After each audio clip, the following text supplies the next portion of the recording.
Programa comigo tem Tim Vickery e Charles Gavan, minhas companhias aí para a gente fechar a semana de informação para você.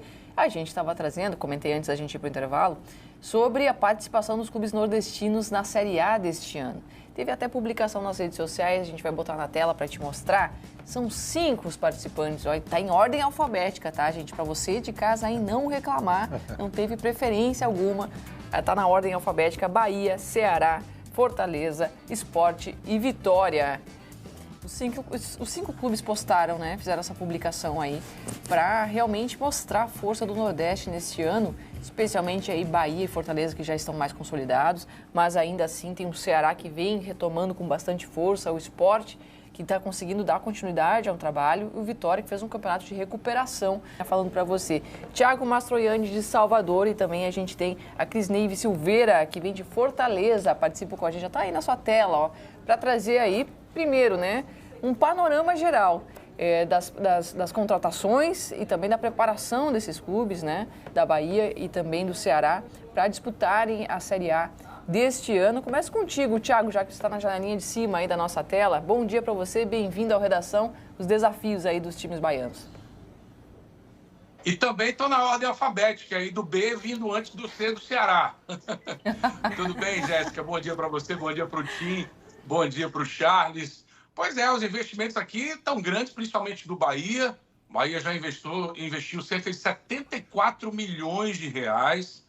Um investimento até maior do que o do ano passado, quando o Grupo City ainda estava mapeando, né, o clube, o Bahia, mas os investimentos estão grandes. O Bahia vai estrear domingo, dia 12, pelo Campeonato Baiano, contra o Jacuipense lá em Feira de Santana, participa de 5 competições. Aliás, tanto o Bahia como o Vitória participam de 5 competições no ano. A única competição que difere é que o Bahia vai participar do mata-mata da Libertadores e o Vitória da Sul-Americana. Bom, desses 74 milhões de reais, como é que foram investidos?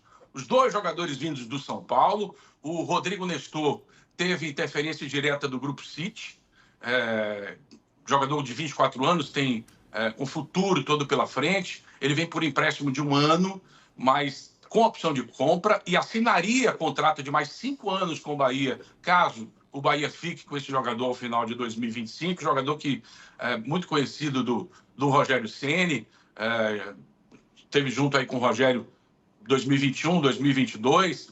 O Michel Araújo, esse daí teve participação direta do treinador do Bahia, o uruguaio Michel Araújo. O David Martins é uma revelação, vinda do América Mineiro, ainda para participar das divisões de base, mas já podendo ser aproveitado pelo time de cima. E os 2 Eric, o Pulga, que foi artilheiro da Série B, vem do Ceará, o Eric Pulga, fez 13 gols na Série B, e o Eric, volante do Atlético Paranaense, que estava desde 2019 no Furacão. Aí são jogadores que já saíram: Vitor Cuesta, o Adriel, goleiro, o Depena, vindo do Internacional, o lateral Cicinho, e o Tassiano, que vai para o Santos. O Tassiano foi vendido por 30 milhões de reais.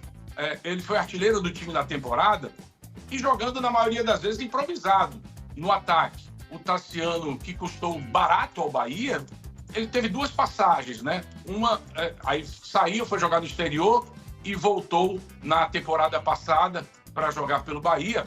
Esses 30 milhões não são só no Tassiano. O Bahia ainda deve uma quantia ao Santos por ter cedido o Jean Lucas. Então, esses 30 milhões aí envolve também um valor que o Bahia deve ao Santos. O Bahia ainda vai às compras, as posições prioritárias: um goleiro, apesar do Bahia ter renovado com o Danilo Fernandes e o Marcos Felipe ainda ter contrato em vigor. O Bahia chegou a ter conversas com o Everson do Atlético Mineiro, com o Thiago Volpe, que está no Toluca. Um zagueiro vem para o lugar do Vitor Cuesta, um atacante referência para disputar posição com o Everaldo e até com o Lúcio Rodrigues, né? E os jogadores para repor as saídas do lateral Cicinho, do Depena, ali na frente da zaga, e do próprio Tassiano. Uma boa Falando avaliação um pouquinho do Vitória aí. agora? Pois não. Não, só para fazer uma avaliação em cima dessa janela aí do Bahia, Thiago. Claro. Eu tô achando uma janela bem interessante feita pelo Bahia. Deve ter muita participação do Ceni também porque eu acho que o Bahia sentiu falta, inclusive, de ter mais opções para o Ceni poder mudar o time ao longo da partida, com jogadores com outras características no meio-campo. Na linha de defesa, acho que o Bahia teve dificuldade na questão defensiva e está em busca de um novo zagueiro, né? A chegada do Eric, que vem do Atlético, acho que é um volante que o Bahia sentia falta em alguns jogos, inclusive, de ter. O Bahia não tem aquele primeiro volante, né, que possa fazer o jogo fluir de uma outra maneira. É um meio-campo de muita posse, né, de muita construção. Isso não deu certo em todos os jogos. O Bahia caiu de produção na reta final. Mas é uma boa janela, né? Um investimento de 74 milhões, a gente vê a força que o Bahia tem agora.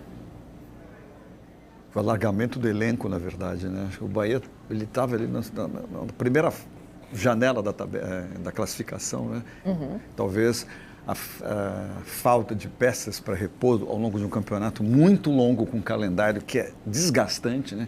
Tenha sido o principal motivo para o Bahia não ficar ali em cima, apesar de estar na Libertadores, né?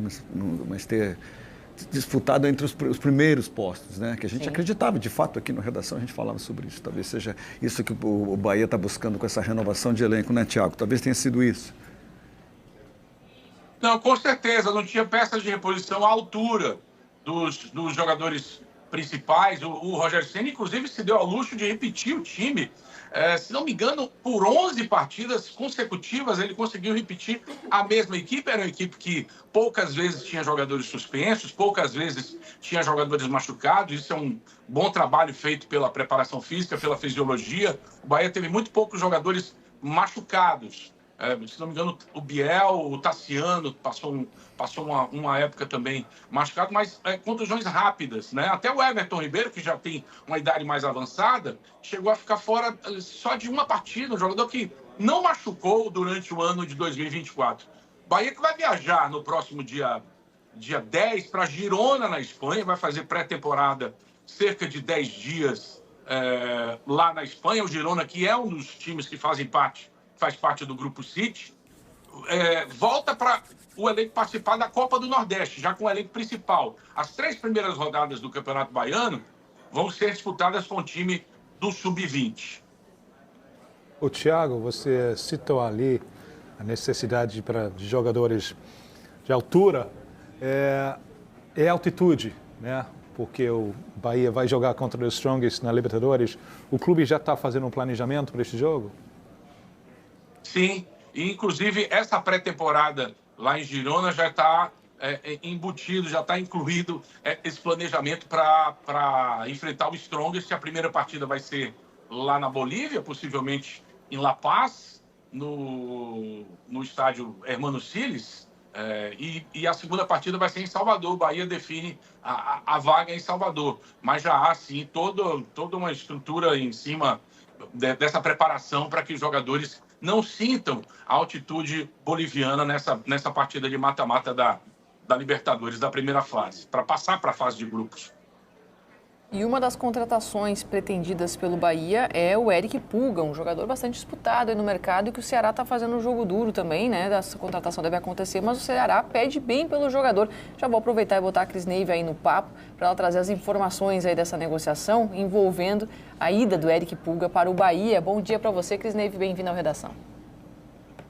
Bom dia, Jéssica, Gavan, Tim, Thiago também, a todo mundo que acompanha a gente aqui no Redação Sport TV. Pois é, viu? Acabei de ver aqui uma foto no Instagram do Ceará que publicou que o Eric Pulga se reapresentou, né, lá junto com o restante do elenco. O Ceará que marcou essa representação para essa sexta-feira, iniciando aí as atividades presenciais. Bem, o Ceará está nessa questão aí ainda desse imbróglio, dessa negociação, né? Pelo menos por enquanto. O Eric Pulga, que foi o grande destaque do Alvinegro na temporada de 2024, né? O artilheiro, o cara decisivo ali no setor ofensivo. O Alvinegro fez esse pedido aí por 18 milhões de reais e mais 2 atletas, pelo menos, né? Um deles seria aí o Matheus Bahia e pelo menos mais um meia, né? A gente segue acompanhando esses desdobramentos, né, para ver como vai ficar isso, como vai ficar essa negociação, mas o Eric Pulga deve realmente ir ao Bahia, mas a gente está acompanhando todos esses detalhes. O Ceará que vem, né, nesse processo de recuperação aí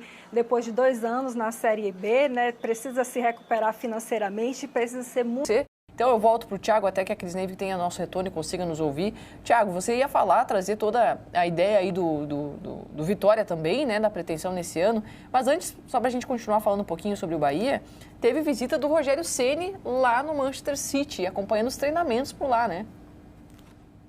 Exatamente. O Rogério aproveitou uns dias das férias aí para trabalhar. Tá aí a foto ao lado do Jack Grealish, o jogador do City. O Rogério tirou uns dias para acompanhar os treinamentos do Manchester City, que é o carro-chefe do grupo. E o Rogério tem portas abertas lá no Manchester. No ano passado ele passou pelo Girona. E agora a pré-temporada foi em Manchester. Dessa vez aconteceu o contrário. Ele apareceu lá nos treinos do Manchester City, mas a pré-temporada vai ser em Girona, na Espanha. Bom, falando do Vitória